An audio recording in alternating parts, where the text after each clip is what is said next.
Votre attention s'il vous plaît. Cet élément est en lingala et en français. Contactez-nous pour savoir s'il est aussi disponible en la langue de votre préférence.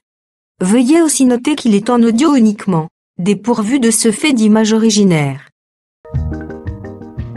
Nous sommes Christ Equality Fondation. Œuvre évangélique internationale. Nous sommes christequality.com. Nous sommes évangile-éternel.com. Nous sommes toi et moi.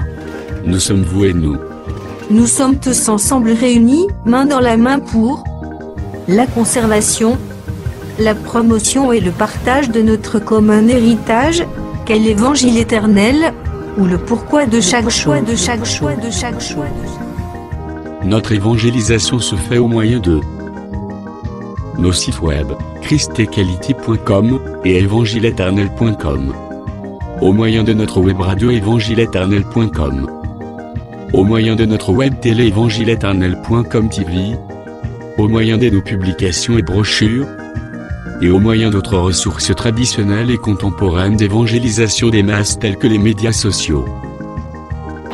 À présent, la rubrique Pasteur et thème vous invite à suivre le bien-aimé de Jésus-Christ et des saints, le docteur Jean-Pierre Moubenga, ministre de l'Évangile éternel.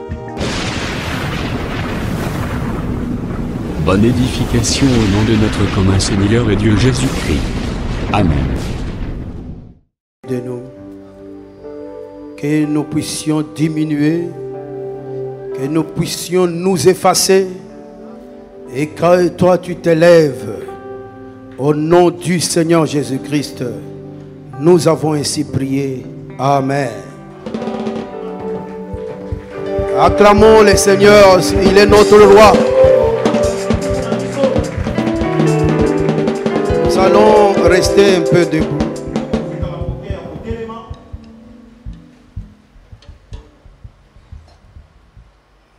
Nous prenons Apocalypse chapitre 4.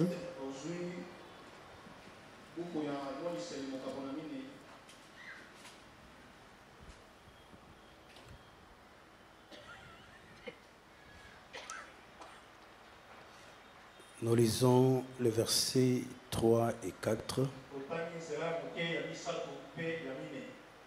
Celui qui était assis avait l'aspect d'une pierre de jaspe et de sardoine. Et le trône était environné d'un arc-en-ciel semblable à de l'émeraude.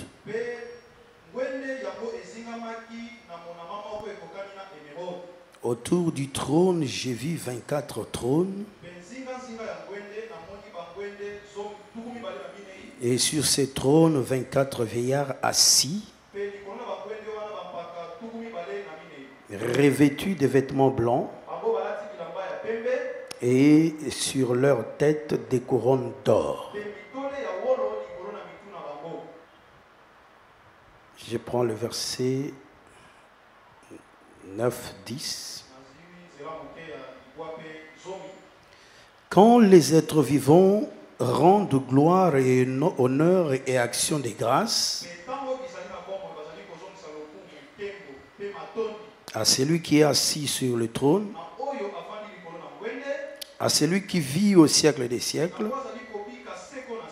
les 24 vieillards se prosternèrent devant celui qui est assis sur le trône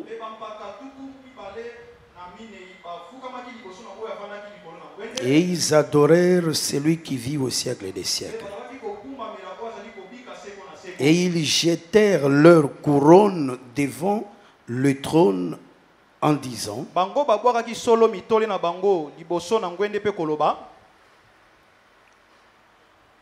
ça c'était notre verset. Je vais prendre Galates chapitre 2 verset 20. J'ai été crucifié avec Christ. Et si je vis, ce n'est plus moi qui vis. C'est Christ qui vit en moi. Si je vis maintenant dans la chair, je vis dans la foi au Fils de Dieu, qui m'a aimé et qui s'est livré lui-même pour moi. Amen. Nous pouvons nous asseoir et nous ajoutons deux écritures.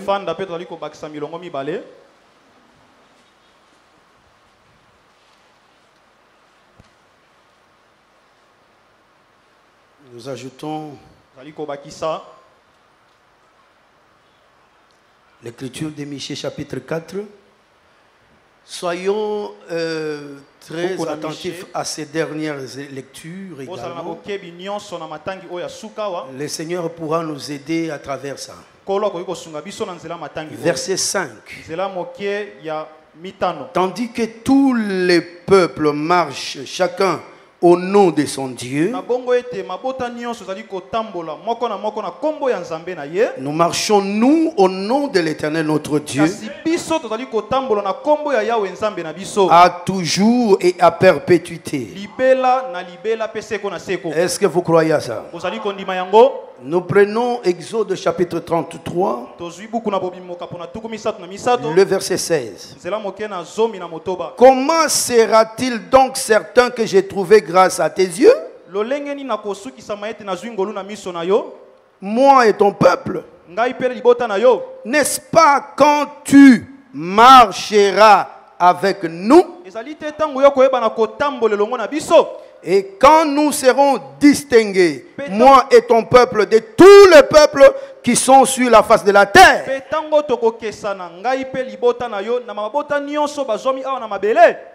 Que le Seigneur bénisse sa parole.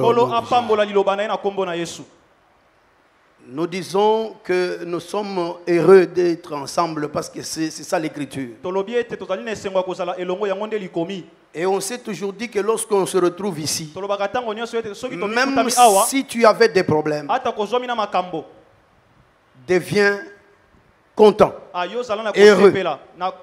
Parce qu'il y a plusieurs écritures qui les soutiennent. L'une dit ceci: je suis dans la joie quand on me dit allons dans la maison de Dieu. Donc je ne suis même pas encore arrivé à la maison de Dieu. Mais dès que j'apprends que je vais aller à la maison de Dieu,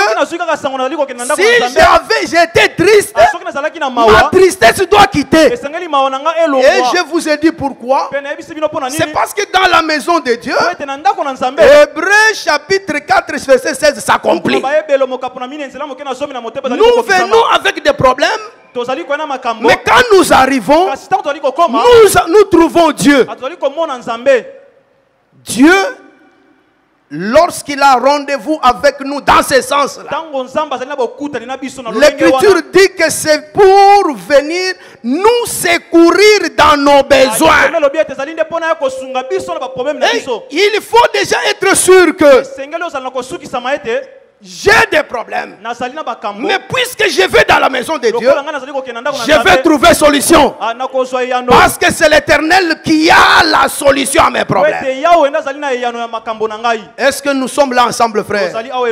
Est-ce que tu peux être content? Est-ce que tu peux croire que le Seigneur va te secourir? Ce n'est pas moi qui l'ai dit, c'est l'Écriture qui l'a dit. Est-ce que tu crois que le Seigneur est ici pour te secourir ce soir? Sois secouru au nom de Jésus, toi qui crois à cela. Alors nous disons que ce n'est pas que nous sommes revenus pour continuer notre enseignement, parce que nous avons dit que c'est un long enseignement. Et nous avions dit également que nous avions eu cette charge lorsque le prédicateur qui était en place, le docteur Kalo, il avait eu quelques soucis sanitaires. C'est comme ça que nous nous sommes levés. Le Seigneur a placé une charge à nous. Alors nous disons que nous ne sommes pas pressés. Nous savons qu'on va lui demander si lui aussi a terminé sa charge ou pas. Si il a sa charge, il va continuer. Et nous on viendra. Parce que c'est notre maison. Et nous allons terminer ce que nous avons commencé. Ici nous voulons seulement faire revivre encore davantage ce qu'on vient de nous prêcher par l'homme de Dieu, le prophète. Je vais être très court parce qu'il nous faut encore prier un peu. Je suis en train de prier le Seigneur que tu sois attentif. L'assemblée, les réunions des saints ou les assemblées des saints, je vais parler des rencontres des saints, sont très différentes des rencontres des partis politiques ou des rencontres des gens qui se réunissent pour les musiques quelconques. Là aussi, les gens peuvent être contents. Mais ici, tu dois avoir la joie de ton salut, du secours que le Seigneur va te faire. Mais pendant que tu es là, tu dois être très attentif. Tu dois être connecté à la présence de Dieu. Pour que lorsque le prédicateur va parler, tout en sachant que dans cette alliance, le propriétaire de l'alliance a dit, personne n'enseignera son concitoyen. Et là, quand tu es attentif, pendant que le serviteur de Dieu parle, tu ne l'écouteras pas lui, tu écouteras Dieu qui est descendu pour te parler toi. Est-ce que nous sommes ensemble? C'est pourquoi nous disons ceci. Nous avons lu l'écriture de base que nous avions toute la semaine qui vient de passer ici.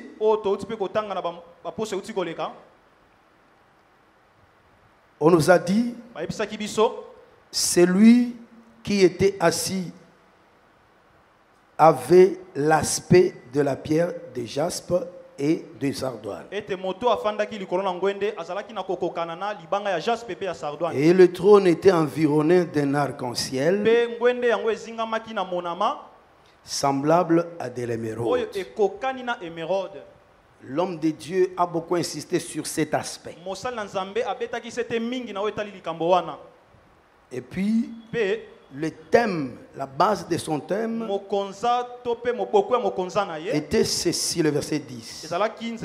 Les 24 vieillards se prosternent devant celui qui est assis sur le trône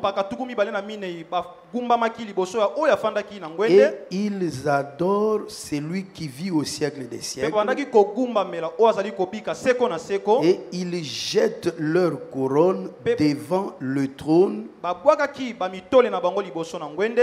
en disant, je peux continuer à achever, tu es digne, notre Seigneur et notre Dieu, de recevoir la gloire, l'honneur et la puissance, car tu as créé toutes choses et c'est par ta volonté qu'elles existent et qu'elles ont été créées. Est-ce que nous sommes ensemble? Je veux me résumer un peu pour que nous puissions voir la même chose dans nos vies. L'aspect que l'homme de Dieu nous a donné ici, je vais le résumer en trois personnes. Trois personnes. Ou trois personnalités. Ou trois personnages. Et ces personnes incarnent les termes qui sont là. En termes de pierres précieuses. Les pierres précieuses sont un trésor. Vous savez que les Écritures nous parlent de la recherche du trésor. Proverbe chapitre 2. Vous pouvez commencer même au premier verset jusqu'au verset 5 et 6. Vous trouverez que l'Écriture nous montre comment il faut rechercher la sagesse. Et elle dit ceci. Il faut la poursuivre. Il faut la rechercher comme on cherche l'argent. Et il ajoute comme on cherche un trésor. Selon les saintes écritures, le trésor n'est pas cueilli aux arbres. Le trésor, c'est quelque chose qui doit être caché. Et il est caché dans le ciel, dans le sable. Deutéronome chapitre 31 verset 18. Chapitre 33 je vais dire. Verset 18. Et vous prendrez également Matthieu chapitre 13. Le verset 24. Où le Seigneur typifie le royaume des cieux a un trésor caché dans un champ.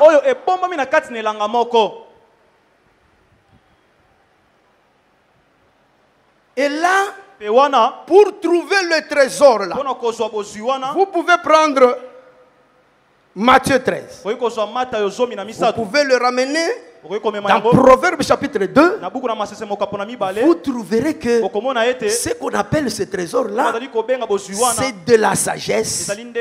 Et finalement l'écriture l'appelle la connaissance de Dieu. Regardez ça.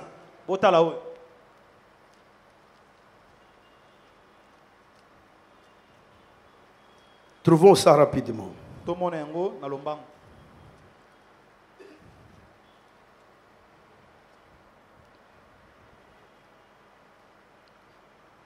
Mon fils, si tu reçois mes paroles et si tu gardes avec toi mes préceptes, je saute. Verset 4. Si tu la cherches comme l'argent, on doit la chercher comme l'argent, c'est-à-dire au détriment de sa vie. Et il dit, si tu la poursuis comme un trésor. Verset 5. Alors tu comprendras la crainte de l'Éternel. Ici l'écriture nous dit que la crainte de l'Éternel, qui est le commencement de la sagesse, c'est comprend. C'est comprend. C'est-à-dire, pour que tu aies la crainte, il faut que tu aies la compréhension. Sans la compréhension, même si tu vas t'agenouiller, prier, tu n'auras pas de crainte de Dieu. Elle se comprend. Écoutez frère, tu dois chercher à comprendre. Tu dois chercher à ce que le Seigneur te fasse grâce, qu'il t'ouvre l'entendement de l'esprit pour que tu comprennes la parole. C'est lorsque tu comprends la parole que tu parviens à la crainte de Dieu. Et il dit quoi? Et tu trouveras la connaissance de Dieu. Ici l'écriture nous montre que les trésors dont il est question, c'est la connaissance de Dieu. Et cette connaissance, comment on l'acquiert? Ici je considère d'abord trois personnes. Ces trois personnes, je rentre au trône. Je rentre au trône. Tout en signifiant qu'il y a trône et trône. Esaïe le prophète, dans Esaïe chapitre 6, le verset 1er, il a dit ceci: j'ai vu l'Éternel dans une vision. J'ai vu l'Éternel assis sur un trône très élevé. Il y a le trône qui est très élevé. C'est le trône qu'on nous a prêché ici. Le prédicateur disait toujours: Bangwende ya mike mike, Bangwende ya monene, Bangwende ya monene. C'est le trône qui est plus élevé.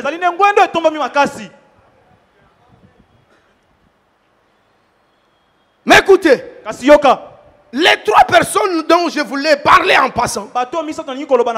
Parce qu'il y a beaucoup de choses que nous pouvons compléter par rapport à cet enseignement. Mais regardez, on nous parle de jaspe. On nous parle de sardoine. On nous parle de l'émeraude. Ces 3 pierres sont 3 personnes. Ils sont appelés Benjamin, Ruben et Lévi. Ce sont 3 personnes. Ce sont 3 personnes. Mais je vais donner une petite interprétation. Prenons le premier, il s'appelle Sardoine. Exode chapitre 28.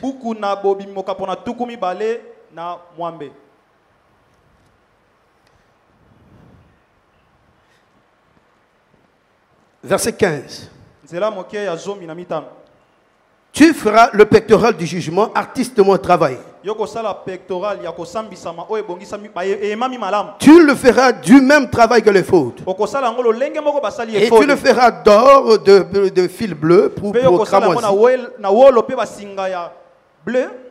Et de fin lin retors.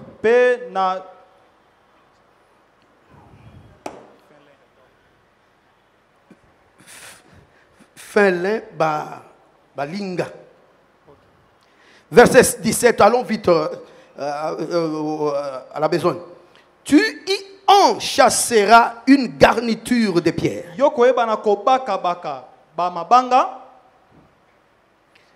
Enchasser, c'est enfouir. C'est l'idée de cacher, de mettre sous. C'est pourquoi cette chose ici était sur la poitrine du souverain sacrificateur. La chose ici qu'on appelle pectoral, il était sur la poitrine du souverain sacrificateur. Donc, on a enchâssé 12 pierres. Et chaque pierre avait un nom d'un fils de Jacob. Et vous verrez comment on enchaîne les noms. Il dit ceci. Tu le feras et tu enchasseras une garniture de pierre, 4 rangées de pierres. Dans la première rangée, une sardoine. Si vous prenez l'autre écriture là, qui nous dit que on devait enchasser ces choses suivant les noms des fils d'Abraham, suivant l'ordre de naissance.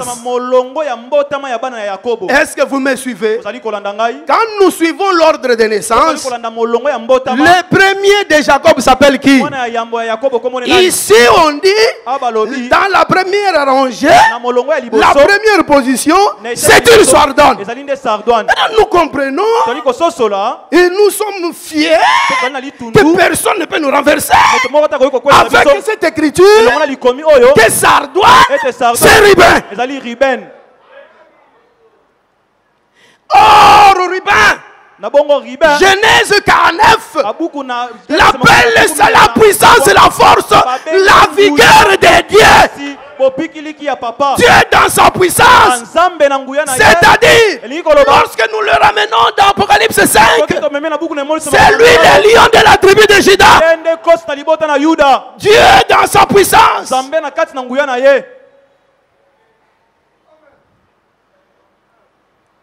Et lorsque nous prenons, vous allez remarquer que dans la 4e rangée, la dernière rangée, écoutez, verset 20, 4e rangée, une chrysolite, un onyx et un jaspe point. C'est clair. Même un enfant comprendra que jaspe point, ça veut dire le dernier enfant de Jacob qui s'appelle qui? Qui ça? Benjamin. Nous avons le premier, nous avons le dernier. Et même le prédicateur nous a dit, il a pris, bien que Benjamin devait avoir 2 noms, mais il a insisté sur le nom de le fils de ma faiblesse. Et c'est ce que je prends également ici. Jaspe. Normalement, on devait commencer par l'aspect de sardoine et de jaspe. Donc, Ruben jusqu'à Benjamin. Mais ici, on a renversé l'ordre. On prend le plus petit, il prend le devant, et le plus grand derrière. Et au milieu, lui, il a gardé sa place. Hein? Au milieu, on prend l'émeraude. Si vous lisez là-bas, l'émeraude, c'est le 3e fils. Il s'appelle qui? Lévi. Là où Lévi est, la paix est là. Le calme est là. Parce qu'il y a le sacrifice. Parce que l'adoration est là.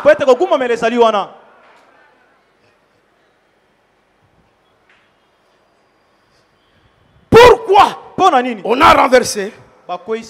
Le Seigneur voulait dire ceci. Est-ce que vous pouvez vous rappeler des 2 Samuel chapitre 20? On a parlé de ça un jour ici. Abel Beth Maaka. Abel Beth Maaka. C'est une ville qui est une maman. Une ville qui est une mère. Une femme habille. Une femme sage. Alors que Joab venait en colère pour détruire Abel Beth Maaka. Pourquoi? Parce qu'il y avait un mal dedans qu'on appelait Sheba. Il voulait tout détruire pour avoir Sheba. La femme habile sort dit, dites à mon seigneur Joab, moi je suis une ville qui est en paix. Pourquoi voudras-tu troubler cette ville? Et il a usé de sagesse en disant que dites-lui de s'apaiser. Je vais prendre la tête de Sheba et je vais la lui donner dehors. On a espié le mal. On l'a envoyé chez Joab. Et la colère de Joab fut éteinte. La ville est restée en paix. La sagesse est plus forte que 10 hommes qui gardent une ville. Elle peut renverser des choses, la sagesse. Or, la sagesse ici, puisqu'elle est une mère, c'est la faiblesse. Donc Dieu, lorsqu'il vient pour pouvoir te guérir, il porte la faiblesse. C'est ce que ce trône-là est en train de dire. C'est la puissance dans la faiblesse. La puissance dans la faiblesse, Paul l'a parlé. Et c'est là où nous disons, frère, nous vous disons ceci. Pour que vous soyez ou vous usiez de la puissance dans la faiblesse. Paul dit, c'est quand je suis faible alors que je suis fort. Il dit aussi que les faibles disent que je suis fort. Qui est ce faible? C'est celui qui a déclaré. C'est lui qui a déclaré dans Galates chapitre 2 verset 20. Il dit quoi? Ce n'est plus moi qui vis. Écoutez, c'est Paul qui dit, ce n'est plus moi qui vis. Posons la question à frère Paul. Frère Paul, tu dis que ce n'est plus toi qui vis. Où est-ce que tu es parti? Il va dire ceci. Moi, je me suis laissé tuer par la parole. Parce que la parole tue aussi. Je me suis laissé tuer par la parole afin que la parole triomphe en moi. Est-ce que le peuple dit est avec moi? Le petit message que je veux t'apporter pour définir l'adoration. Parce que ici, je veux te dire simplement que ce qu'on nous a prêché là, dire que ceux qui sont assis sur leur trône, ils prennent le... Regardez ça. Ils n'ont pas... Les couronnes là n'étaient pas à leurs pieds. Les couronnes là n'étaient pas à leur tronc. Les couronnes étaient sur leur tête. Ils prennent leurs couronnes, ils les jettent. C'est ça qu'il a dit. Jette, c'est ça qui est écrit. Il jette à l'autre trône là. Quand on jette ça au trône, je vous informe que ça tombe au pied de celui qui est assis sur le trône. Écoutez ce que ça veut dire. Ça veut dire simplement que ma tête doit être ton pied à toi. Donc là où je termine, toi tu commences là. Tu vas me piétiner. Domine-moi. Domine-moi. Ça veut dire que je diminue. Mais que toi tu sois élevé. Jean-Baptiste aussi l'avait reconnu. Il a dit je vais m'effacer. Voilà l'adorateur Abraham. Même s'il était debout comme ça, s'il entend que Papi Louleka parle, il va rester debout. Ah mon cher Papi, tu parles bien. S'il apprend que c'est Jean-Berthe qui parle, mon frère ça va, il reste debout. Mais s'il apprend seulement que c'est l'Éternel qui a parlé, la Bible dit qu'il tombe face contre terre. C'est ça la vie d'un enfant de Dieu. Un enfant de Dieu doit dire à Dieu, Seigneur, je veux être à genoux. Même pendant que je suis assis, que je sois toujours à genoux devant toi. Quand je veux préparer le foufou, que je sois toujours à genoux en train de préparer le foufou. Lorsque j'irai au marché, que je sois marchant toujours à genoux, la face contre terre, devant la parole du Seigneur Jésus. C'est ça l'adoration. Si on avait le temps, on pouvait développer cela. Mais nous allons nous arrêter ici pour dire simplement que tu dois être un adorateur. Tu dois être un adorateur. L'adoration, c'est aussi une reconnaissance. C'est aussi une reconnaissance que c'est plus moi. J'ai vu des personnes, deux fils de Jacob, Lévi et son frère Siméon. Quand ils sont entrés dans Shechem, d'abord la fille là, cette sœur Dina, pour aller à Shechem, elle a dit ceci: je vais visiter les filles du pays. Pour elle, il n'y avait aucun homme à Shechem. C'est pourquoi elle est sortie. Elle est sortie comme Déborah. Parce que Déborah aussi, pour paraître, elle a dit que je vois tout le monde est en jupe et tout le monde est en pagne en jupe au milieu d'Israël. Puisqu'il n'y a pas d'homme, alors j'ai paru comme une mère en Israël. Est-ce que le peuple est avec moi? Quand il vient comme ça, mais on a vu ces deux frères venir juger Shechem. Lorsqu'ils jugent Shechem, ils n'ont pas touché aucune femme. Parce que quand Jacob a envoyé son fils, il n'a pas dit mon fils, va chercher un autre fils chez ton oncle. Il a dit, va chercher une femme. Jacob, qui est Jésus, lorsqu'il est venu, il n'était pas venu chercher les hommes, il est venu chercher une femme. Est-ce que nous sommes avec vous? Il est cherché venu les femmes. C'est pourquoi, lorsque Siméon entre en jeu, il doit tuer tous les hommes. Il doit tuer tous les hommes. Il ne doit laisser que les femmes. Ici, nous sommes ici. Si nous sommes des femmes, nous serons en accord avec lui. Mais si nous sommes des hommes, il va nous tuer. En d'autres termes, quand la parole vient en toi, elle doit tuer ton homme pour laisser ta femme. Est-ce que le peuple est avec moi?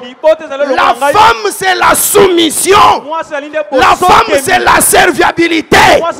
L'obéissance, le respect de la parole de Dieu. Mais toute personne qui s'appelle vieil homme, tes propres pensées, ton propre enseignement, si tu ne les laisses pas tomber, tu ne peux pas dire cette parole que Paul a dite, que ce n'est plus moi qui vis.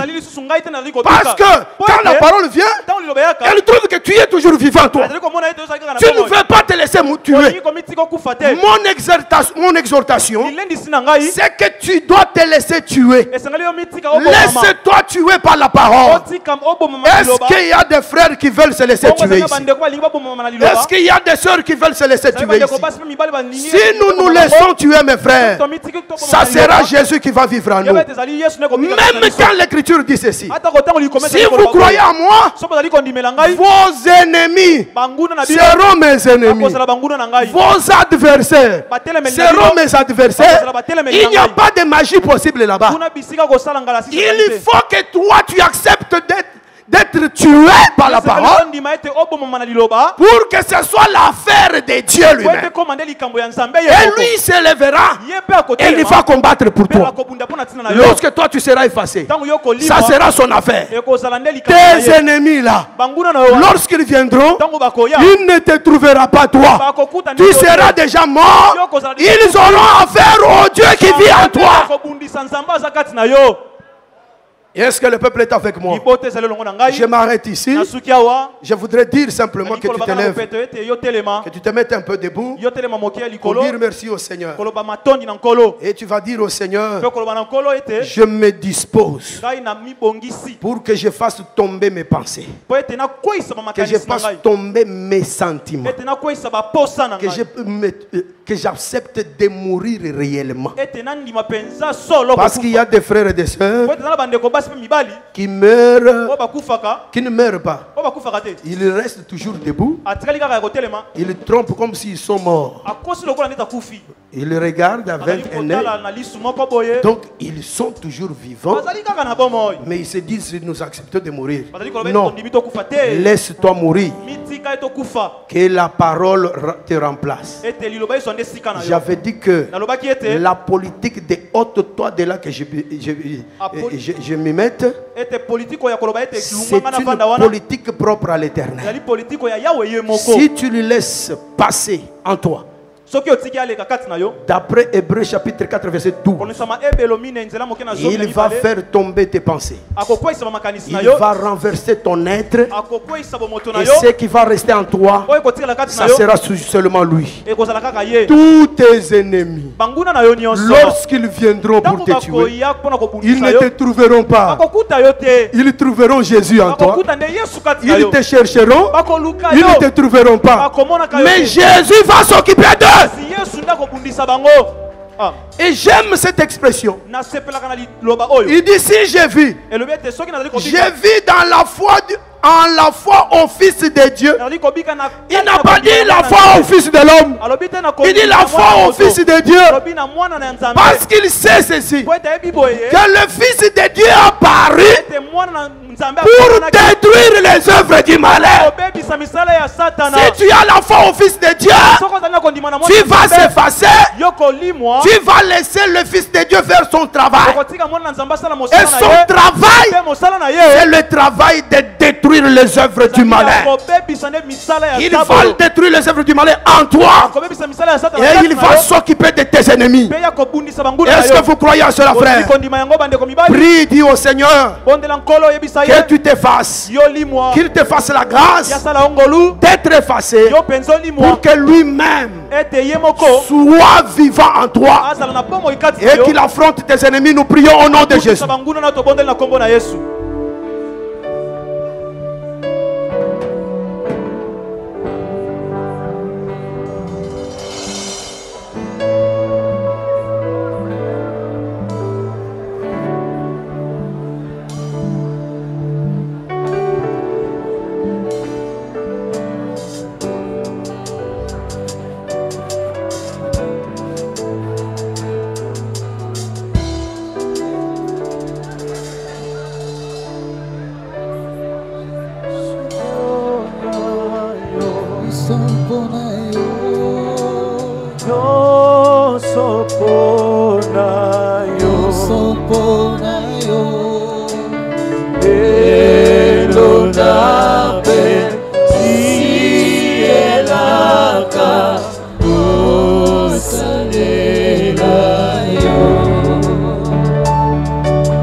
Merci d'avoir suivi ce message et que Jésus-Christ vous bénisse. Si vous avez une question à l'intention de l'homme de Dieu, si vous voulez que l'homme de Dieu prie pour vous, si vous voulez vous confier à l'homme de Dieu, ou si vous voulez tout simplement bénir l'homme de Dieu, contactez-le directement si ses coordonnées sont disponibles depuis sa page. Sinon, contactez-nous et nous lui transmettrons vos préoccupations. N'oubliez pas de faire un tour à notre page évangélisation pour voir en quoi vous pouvez vous rendre utile à Christ par cette œuvre. Que Dieu vous bénisse tous. Amen. ChristQuality.com. Les cieux en un clic de la souris.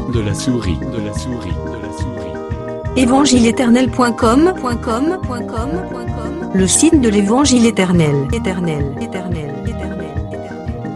Christ et Quality Fondation, équilibrer la manne ramassée dans le désert de sorte que chacun ait un numéro.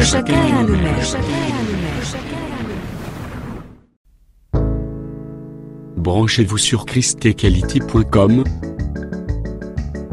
ou sur évangile-éternel.com et vous attendra au rendez-vous.